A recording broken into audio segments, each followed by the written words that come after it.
तो आइए हम लोग जानते हैं हिंदू महिलाओं की महान चाट करवा चौथ को कैसे करना चाहिए और कब करना चाहिए और क्यों करना चाहिए और इसकी विधि क्या है और इसकी विधान क्या है और कितने साल तक इसको करना चाहिए और किस तरफ मुंह कर पूजन करना चाहिए उस सब की विधि हम बता रहे हैं। इसी वीडियो क्लिप के द्वारा आपको इसकी जानकारी दिया जाएगा। करवा चौथ के बारे में बता रहे थे, इसलिए आप सभी हिंदू महिलाओं को और माताएं बहन को इस करवा चौथ की हार्दिक मंगलमय शुभकामना। हम लोग कैसे करना चाहिए। करवा चौथ हिंदुओं का एक प्रमुख त्यौहार है। ये भारत के पंजाब, उत्तर प्रदेश, हरियाणा, मध्य प्रदेश और राजस्थान की पर्व है।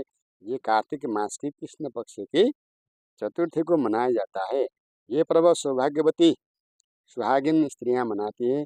ये व्रत सुबह सूर्योदय से पहले करीब 4 बजे के बाद शुरू होकर रात में चंद्रमा दर्शन के बाद ही संपूर्ण होता है। मतलब चंद्रमा को अर्घ देकर ही इसको समापन किया जाता है। ग्रामीण स्त्रियों से लेकर आधुनिक महिलाओं को तब तक सभी नारियां करवा चौथ के व्रत बड़ी श्रद्धा एवं उत्साह के साथ रखती हैं। शास्त्रों के अनुसार ये व्रत कार्तिक महीने की कृष्ण पक्ष की चतुर्थी तिथि को चंद्रोदय व्यापिनी चतुर्थी के दिन करना चाहिए। पति की दीर्घायु, अखंड सौभाग्य की प्राप्ति के लिए इस दिन भालचंद्र गणेश जी का अर्चना की जाती है और करवा चौथ में सभी संकट से गणेश चतुर्थी की तरह दिन भर उपवास कर रात में चंद्रमा को अर्घ देकर उसके उपरांत ही भोजन करने का विधान है। वर्तमान समय में करवा चौथ महोत्सव ज़्यादातर महिलाएं अपने परिवार में प्रचलित प्रथा के अनुसार मनाती है, लेकिन अधिकतर स्त्रियां निराहार रहकर चंद्रोदय की प्रतीक्षा करती है। कृष्ण चतुर्थी पक्ष की कृष्ण पक्ष की चतुर्थी तिथि को करवा चौथ की व्रत किया जाता है, करने का विधान है। इस व्रत की विशेषता यह है कि केवल सौभाग्यवती स्त्रियां ही ये व्रत करने का अधिकारी है। स्त्री किसी भी आयु, जाति, वर्ण, संप्रदाय की हो अथवा जात में कोई परहेज नहीं है, सबको इस व्रत को करना चाहिए, अधिकार है। और जो सौभाग्यवती सुहागिन स्त्रियां हैं अपने पति की लंबी आयु, सुस्वास्थ्य एवं सौभाग्य की कामना करती है, ये व्रत रखती हैं। इसको विशेष लगातार आप शुरू से कर रहे हैं तो 12 वर्ष तक या 16 वर्ष तक कर इसको किया जाता है।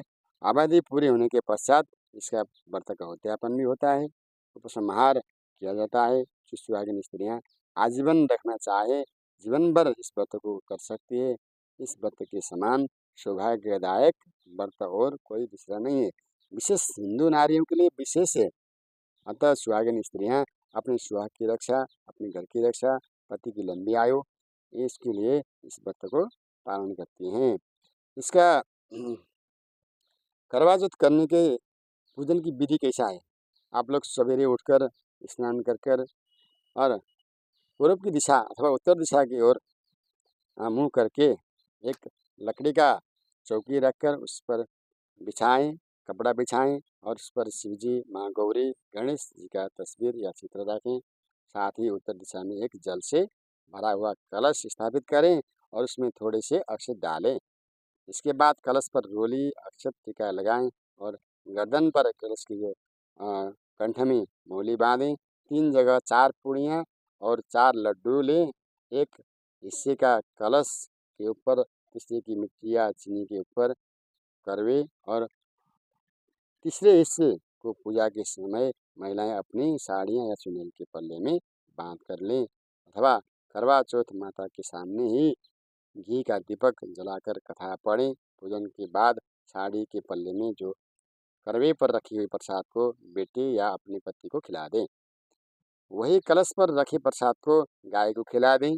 पानी से भरे हुआ कलश को पूजा स्थल पर ही रहने दें। चंद्रोदय के समय इसी कलश के जल से चंद्रमा को अर्घ देना चाहिए। घर में जो कुछ भी बना हो उसका भोग चंद्रमा को लगाएं। इसके बाद पति के साथ हाथों में जल ग्रहण कर व्रत को समापन करें।